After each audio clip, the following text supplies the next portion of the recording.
하이반곡의 정상인데요. 왜 한국에서도 여행할 때 도계 넘을 때 기분이 좀 묘하지 않습니까? 여기가 바로 그러니까 경계선 다낭, 저쪽이 다낭이라는 얘기고 제가 서 있는데 지금 후에 땅이에요. 그래서 이렇게 넘어오면 그러니까 여기도 다시 보면 디어판 그러니까 이쪽은 지금 다낭 땅이다 이런 얘기니까 야, 외국 와서 이렇게 도계 한번 넘어보는 거 시계입니까 도계입니까? 하여간 시계가 맞겠네요. 예. 그래서 이것도 아주 특이한 경험인데요. 자, 저쪽이 이제 예전부터 있었던 그 경계선 성곽이죠. 네, 스콜입니다.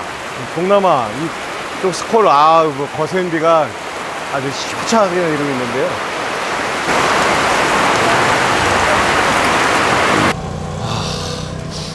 공기도 좋고 날씨도 좋고 경치 예술입니다.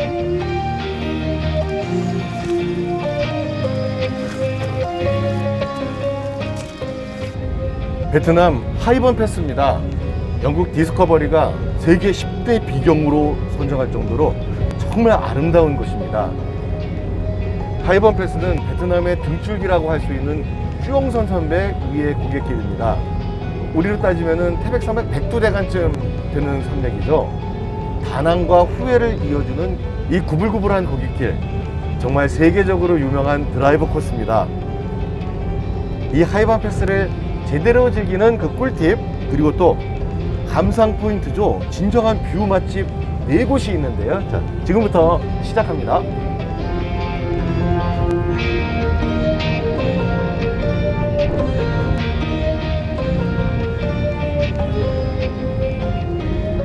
요즘은 저 아래쪽에 하이번 터널이 뚫려서 보통 그 길들을 많이 이용합니다.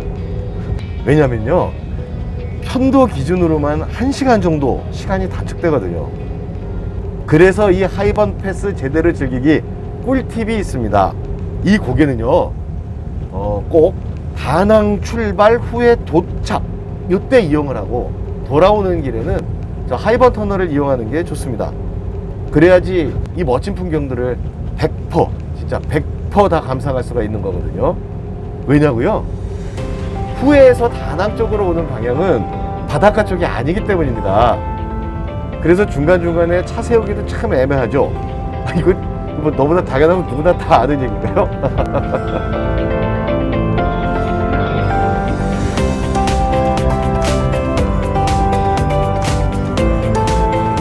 최고의 힐링 여행 하이번 패스 드라이브 감상 포인트 그 첫 번째입니다. 바로 이 장소입니다. 벌써 다들 이 포인트를 알고 계신 것 같죠? 여기서 다 휴식을 취하고 있으니까요. 역시입니다. 역시 웨딩 촬영하는 곳. 네, 전 세계 어디든지 웨딩 촬영하는 곳이 그 나라 정말 아름다운 곳인데 지금 신랑과 신부가 가고 있습니다. 오토바이 타고 오진 않았겠죠? 오토바이 타고 왔나? 네, 이렇게 웨딩 촬영하는 곳.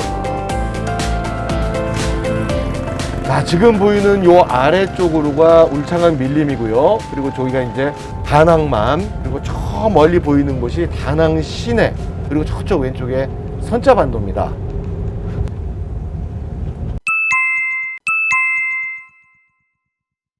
하이반곡에 넘을 때 요런 위령사당 있는 데는 딱 하나만 아시면 되겠네요. 교통사고 많은 곳, 예, 조심해야 될 곳, 사고 잦은 곳, 주의!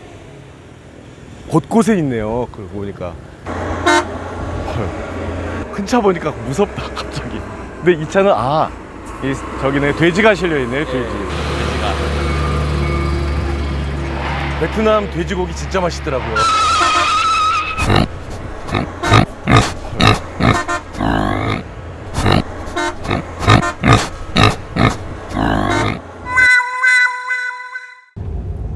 자, 그리고 하나 더요. 하이번 패스 곳곳에 이 가드레일 위에 노란색 글씨가 쓰여 있습니다. 베트남어로 아디다 펫. 그러니까 우리가 그냥 영어식 알파벳으로 그냥 읽으면 아디다 팟쯤 되겠죠. 이 아디다 펫이 베트남어로 아미타불이랍니다. 자, 이제 아시겠죠? 감이 딱 오시죠? 까딱하면 황천길, 주의운전, 서행, 뭐 이런 뜻이죠. 하이번 패스 정상 조금 못 미쳐서 지금 빗방울이 떨어집니다. 얼른 정상 휴게소로 들어갑니다. 왜냐하면 열대성 스콜이 시작될 겁니다. 네, 스콜입니다. 동남아 이쪽 스콜, 뭐 거센 비가 아주 시원하게 내리고 있는데요. 비가 이렇게 쏟아지면서 하이번 패스 정상 위에 운무가 피어오릅니다. 이 운무가 또 하나의 장관으로 또 손꼽힙니다.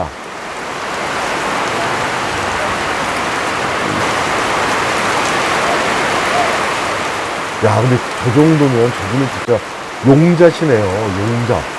와, 이 폭우 속에 오토바이로.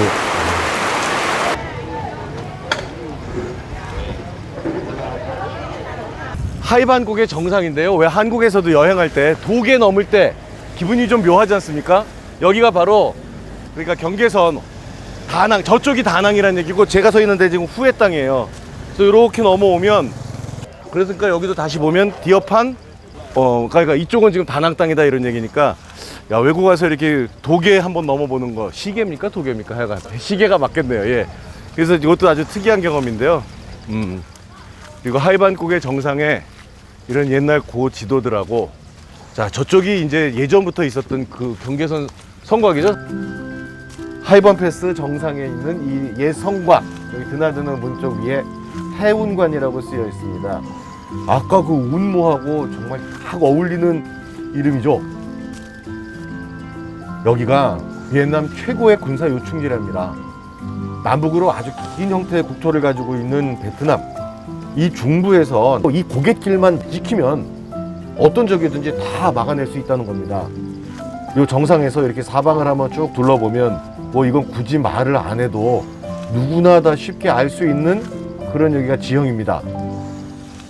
그렇기 때문에 천혜의 요새인 이곳에 이렇게 옛날 성벽도 있고요. 또 비엔남 전쟁 당시에 미군 초소, 화약고, 탄약고 등이 있는 거는 뭐 너무나 당연한 거죠.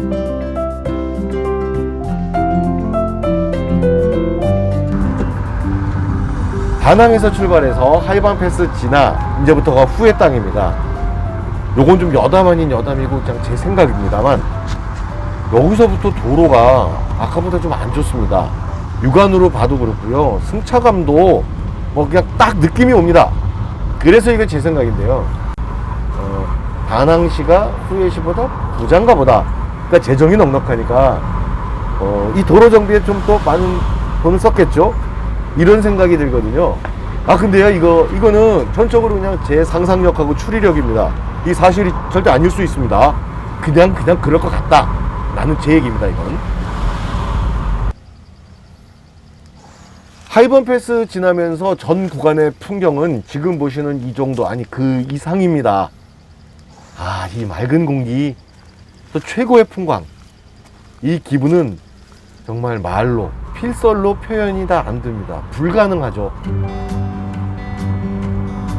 여기가 또 그 유명한 랑꼬비치입니다.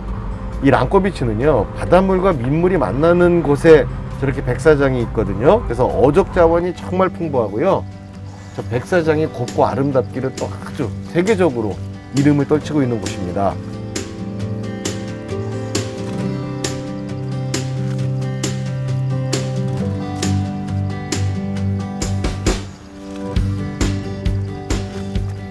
자, 이제 여기서 고개를 숙여서 아래를 보니까 그 기찻길이 보입니다.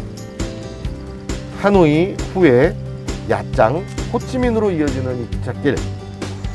기차 여행을 해도 아마 이 구간 풍경이 가장 손꼽히게 아름답지 않나, 최고가 아닐까 하는 생각이 드는데요. 이 기찻길, 철길을 자세히 한번 다시 보시면 이거 뭐지? 하는 생각이 드실 수도 있습니다. 뭐냐고요? 단선입니다. 단선 철길이죠.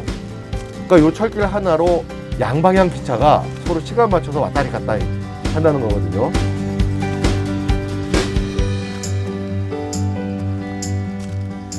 후에 시내로 들어왔습니다. 기찻길에 차단기가 내려졌습니다. 기적소리 울리면서 기차가 지나가는데요. 지금 차창 너머로 이렇게 보니까 침대칸도 보이고, 갑자기 기차 여행도 엄청 하고 싶어졌습니다.